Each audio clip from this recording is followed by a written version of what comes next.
الله أكبر الله أكبر। আবারও সময় বয়ে গেল।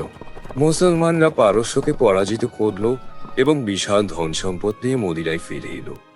পারস্যের সমস্ত রত্ন আমিরুল মুমিনিন ওমর ইবনুল খাত্তাব রাদিয়াল্লাহু আনহুর সামনে আনা হলো। বিলাল রাদিয়াল্লাহু আনহু বললেন, হে আমিরুল মুমিনিন, এই সমস্ত ধন সম্পদ কি বায়তুল মালে রাখবো? হ্যাঁ, অবশ্যই, যাতে সব মুসলমান এর সুফল পায়। সমস্ত প্রশংসা আল্লাহর, যিনি আমাদের সৈন্যদের আমানতদার করেছেন। তখন সুরাকাত এগিয়ে এসে হাসি মুখে বললেন, হে আমিরুল মুমিনিন, এগুলো রাখার আগে আমাকে আমার অংশ দিন।